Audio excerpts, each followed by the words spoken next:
नमस्कार दोस्तों, स्वागत है आप सभी का। और पटवारी की वेटिंग को लेके थोड़ी सी बात करेंगे कि वेटिंग पे क्या चल रहा है अभी। तो लगभग 500 सीट जो है वेटिंग में आने के चांस है। तो अभी की बार क्या है कि स्थायी ट्रेनिंग सेंटर भी है और अस्थायी भी है।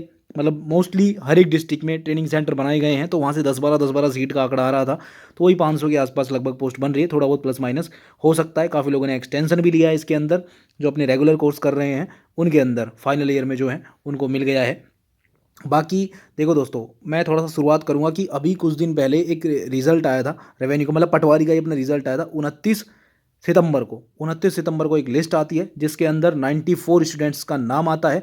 और उसके अंदर 60 जो मेंबर हैं वो हो गए अपने नॉन टीएसपी के और 34 हो गए टीएसपी के। ये सब वो लोग हैं जो एनटीएस मतलब उसमें प्रोविजनल में इनका नाम था। प्रोविजनल लिस्ट जो थी उनमें नाम था, डॉक्यूमेंट में कुछ कमी थी वो इन्होंने सही करवाई, बाद में इनका फाइनल रिजल्ट दे दिया गया। तो इसमें हम देख लेते हैं कि ये जो लिस्ट है, अब वो आप कहोगे साहब हमारी वेटिंग आ रही है इससे इसका मतलब क्या है। तो इससे मतलब ये है कि पहले उम्मीद ये थी कि ये प्रोविजनल वालों के नाम और वेटिंग वालों के साथ आएंगे, लेकिन इनका पहले दे दिया है, इनकी ज्वाइनिंग की डेट भी दे दी है।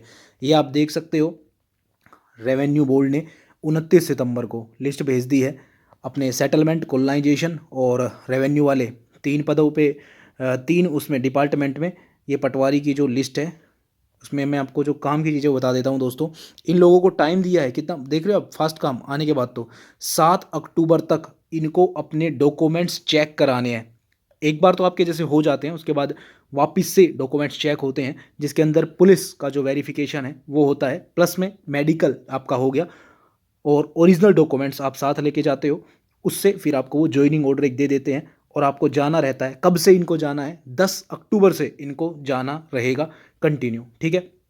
हालांकि कोई लेट ज्वाइन भी कर सकता है, उसका टाइम होता है 20 एक दिन है इसमें, जैसे 31 अक्टूबर तक कोई भी ज्वाइन कर सकता है, लेकिन ये वाला काम 7-10 तक ही करवाना पड़ेगा। तो अब इसमें दोस्तों क्या है कि इसमें ये प्रोसेस है कि ये 10 तक ज्वाइन कर लेंगे, उसके बाद अब इनमें 31 तारीख तक हर जिले को जिन जिन लोगों ने ज्वाइन नहीं किया उनकी लिस्ट जाएगी कैटेगरी वाइज। जैसे मान लो 94 ये लोग हैं, इसमें से 4 लोग ज्वाइन नहीं करते हैं। हो सकता है कि किसी जिले में कंप्लीट हो जाए, मान लो 4 लोग नहीं ज्वाइन करते हैं, तो 31 तारीख के बाद इनको लिस्ट भेजनी है। मतलब मान लो चलो 1 नवंबर को या 31 तारीख तक इन लोगों की, सपोज करो 4 ने ज्वाइन नहीं किया, तो 4 तो ये नॉन ज्वाइनर की लिस्ट भेजी जाएगी रेवेन्यू बोर्ड में। प्लस पहले से ही रेवेन्यू के पास एक और लिस्ट है नॉन ज्वाइनर की जिन पे वेटिंग निकलेगी। वो कौन सी? जो पहली लिस्ट आई थी ना, उसमें जो 501 नाम आ रहे हैं लगभग, वो लिस्ट उनके पास है। हालांकि दोस्तों जो पहले बार रिजल्ट आया था, मतलब कि फर्स्ट जो लिस्ट आई थी उसमें भी 18 जुलाई को ज्वाइनिंग चालू हो गई थी। 7 अगस्त का टाइम हर एक डिस्ट्रिक्ट को दिया गया था कि आप अपनी लिस्ट भेज देना नॉन ज्वाइनर की। लेकिन आप जानते हो कि जब एक तो हम 33 आदमियों को काम दे और एक आदमी को काम दे, तो इसमें से अगर एक ने भी डिले कर दिया ना तो सारा काम डिले होगा। तो इसमें ऐसा ही था, कई डिस्ट्रिक्ट ने जल्दी भेज दिया, कई ने लेट भेजा। तो जब वो लेट गया है तो लेट ही काउंट होगा फिर। मतलब कि ये मान लो आपकी 7 अगस्त तो कहने की बात हो गई, अगस्त में भी आपकी लिस्ट नहीं पहुंची थी, सितंबर में जाके आपकी लिस्ट पहुंची है। और तब जाके लास्ट में शायद बूंदी का था तो उसका सितंबर में जाके काम कंप्लीट हुआ है कि हाँ भाई ये लिस्ट पहुंच गई है। तो पहली जो लिस्ट आई थी फाइनल, उसकी वेटिंग प्लस प्रोविजनल वालों की वेटिंग, अब जो चांस ये लग रहे हैं कि पहली जो लिस्ट उसकी वेटिंग प्लस प्रोविजनल की वो साथ आएगी। कब तक आएगी उस पर डिटेल में बात करेंगे। ये रिजल्ट था कुछ, है ना, ये आप देख सकते हो। मोस्टली तो स्पोर्ट्स पर्सन और एक्समैन कैटेगरी के लोग थे, क्योंकि एसपी वालों का ना डाटा आगे भेजा था इसलिए, है ना। ये हो गया आपका, ये रिजल्ट हो गया। ये आप देख सकते हो ना, इनकी मेरिट देखिए, जैसे आप इनकी 313 मेरिट है ना। तो लेकिन वो ये डॉक्यूमेंट्स में कुछ दिक्कत थी तो फिर रिजल्ट रोका गया, वो क्लियर हुआ तो अब आया है, वरना तो नाम इनका था ही फर्स्ट लिस्ट में। तो अब मैं आपको बता देता हूँ दोस्तों कि आपका वेटिंग की लिस्ट कब तक आएगी। पहले तो मैंने जैसे क्लियर किया कि 94 में से जो नॉन ज्वाइनर रहेंगे वो, प्लस जो पहली लिस्ट में नॉन ज्वाइनर है वो, उनकी लिस्ट जब अपने जो रेवेन्यू बोर्ड है उसके पास आ जाएगी, तब जाके आपकी वेटिंग के चांस बनेंगे। तब भी ऐसे नहीं है, देखो होगा क्या ना, ये जो 94 वालों को 31 अक्टूबर का टाइम दिया ना, इसका मतलब आप समझ जाओ कि अक्टूबर में वेटिंग का कोई रिजल्ट जारी होने का चांस है ही नहीं। तो अब मैं आपसे ऐसे ही झूठ बोलूँ कि दिवाली तक होगा या अक्टूबर के लास्ट में होगा, कोई मतलब नहीं है। अक्टूबर में तो इम्पॉसिबल सा इन्होंने कर ही दिया, यहाँ पे कुछ मतलब नहीं है।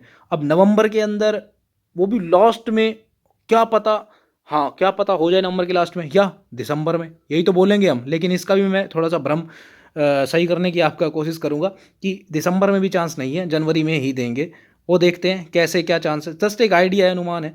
तो दोस्तों देखो, जब लिस्ट अपने रेवेन्यू के पास चली जाएगी, मान लो इनकी भी भेज दी गई, इनकी तो खैर है पहले से उनके पास, इनकी भेज देंगे, चलो मान लो 10 नवंबर तक भेज दी, खूब लेट कर दिया, 10 नवंबर तक रेवेन्यू के पास लिस्ट आ गई, कैटेगरी वाइज वो डिवाइड हो जाती है। जैसे एससी में मान लो, तो एससी में मेल की सीट कितनी है, फीमेल की कितनी है, विडो की कितनी है, डाइवोर्स की कितनी है, ठीक है, एक्समैन की कितनी है, स्पोर्ट्स पर्सन कितने हैं, एलडीसीपी कैटेगरी से कितने हैं, तो अलग अलग कैटेगरी वाइज पोस्ट बनती है सारी। टीएसपी में कितने हैं, जनरल मेल कितने हैं, ईडब्ल्यूएस कितने, वो अलग अलग जाके किसके पास भेजा जाएगा भाई, चयन बोर्ड को भेजा जाएगा। ये साहब हमें मान लो ये 500 बंदे चाहिए, इनकी लिस्ट हमारे पास भेज दो, जो 2 गुना है नीचे वालों को निकाल के, आरएसएमसी लिस्ट रिजल्ट बनाएगा, वो 5-7 दिन अपने लेगा। उसके बाद वो भेजेगा किसको वापस से, रेवेन्यू को। अब रेवेन्यू क्या करेगा, उन सब बच्चों का डिस्ट्रिक्ट अलॉटमेंट करेगा, उन सब रोल नंबर का डिस्ट्रिक्ट अलॉटमेंट करेगा, और डिस्ट्रिक्ट को बोलेगा कि इनके डॉक्यूमेंट्स हमसे लेके जाओ और इनको बुलाओ इतनी तारीख को। तो आप कहोगे कि साहब ठीक है, नवंबर के लास्ट या दिसंबर में कर देना चाहिए, इतना बड़ा भी काम नहीं है। हाँ बिल्कुल नहीं है, लेकिन दोस्तों मैं आपको थोड़ा सा बताना चाहता हूँ कि अभी ना 10 अक्टूबर से इन लोगों को बुलाया है, 10 अक्टूबर से इनको बुलाया है, और जो पहला बैच चल रहा है ना, उसको 10 अक्टूबर से तहसील पे भेजा जाएगा। कहाँ पे भेज रहे हैं, तहसील पे। इनकी 5 वीक की ट्रेनिंग होगी। अभी तो क्लासरूम कोर्स था वो चल रहा था हर पीटीएस में, तो 5 वीक का कोर्स, यानी कि 10 अक्टूबर से सारे ट्रेनिंग सेंटर खाली हो जाएंगे, क्योंकि वो सब तहसील पे जा रहे हैं 5 वीक के लिए। अब आप कहेंगे सर उससे क्या मतलब है, क्योंकि 500 ही तो लोग हैं, तो 5 सेंटर पे करवा देंगे, कोई से भी जो स्थायी ट्रेनिंग सेंटर है उन पे करवा देंगे, हर जगह भेजने की जरूरत है नहीं। बिल्कुल सही बात है आपकी। तो बात दोस्तों ऐसी है कुछ कि इनके ना 17 जनवरी को पहला बैच फ्री हो जाएगा, एकदम फ्री। इनके एग्ज़ाम होते हैं लास्ट में, एग्ज़ाम होंगे 7-8, वो जितने भी है पता नहीं, मतलब इनके एग्ज़ाम होंगे पटवारियों के, तो उसमें 17 जनवरी तक वो क्लियर हो जाएंगे, ठीक है। उसके बाद जब उनके पेपर ख़त्म हो जाएंगे, तो चांस यही है कि आपको 18 जनवरी से आपको ज्वाइनिंग दे दे। पेपर रिजल्ट नहीं, रिजल्ट आ चुका होगा, आपके डॉक्यूमेंट्स भी चेक हो चुके होंगे, आपकी ज्वाइनिंग हो जाएगी। यानी कि मेरे को तो यही चांस लग रही है कि दिसंबर के लास्ट में आपका रिजल्ट दे देंगे, 1 से 10 जनवरी तक आपके वापस से डॉक्यूमेंट चेक हो जाएंगे, जैसे पुलिस वेरिफिकेशन, मेडिकल, ये सब हो जाएगा, और 18 से आपकी ज्वाइनिंग, क्योंकि पुराना वाला बैच कंप्लीट हो जाएगा। तो इतना तो वेट कर ही लेंगे, इतना तो आपको करवा ही देंगे। तो ये थोड़ा सा एक अनुमान था दोस्तों कि अब तक, क्योंकि पहले मेरे को लग रहा था अक्टूबर लास्ट में, क्यों, क्योंकि मैं ये सोच रहा था ये जो अभी प्रोविजनल वालों को ज्वाइनिंग दी है ना, इनके साथ ही मेरे को लग रहा था कि आपकी फर्स्ट लिस्ट की वेटिंग वालों को ज्वाइनिंग दे देंगे, क्या दिक्कत है, आ तो गया इनका, आ गया, और 10 अक्टूबर से इनकी ज्वाइनिंग भी है ना, इनके साथ ही आपको दे देते, क्योंकि क्लियर हो चुका था। लेकिन इनका प्लान कुछ और है, इनका प्लान ये नहीं है, इनका ये है कि इन प्रोविजनल में भी जो आउट होगा ना, नॉन ज्वाइनर जो होगा, हम तो उनके साथ देंगे वेटिंग वालों का। तो ये चक्कर है दोस्तों, प्रोविजनल वाले तो निकल गए, लेकिन इनका डाटा भी क्लियर होगा, ठीक है। अभी मैं ये कहना चाहूँगा आप लोगों से, इधर उधर वो देख के अपना टाइम ख़राब मत करे अपना। वीडियो ज़्यादा ये नहीं है कि हर के वीडियो देखे जा रहे हैं, कब आई किसी कुछ नहीं पता, आइडिया थोड़ा बहुत जो था मैंने बता दिया।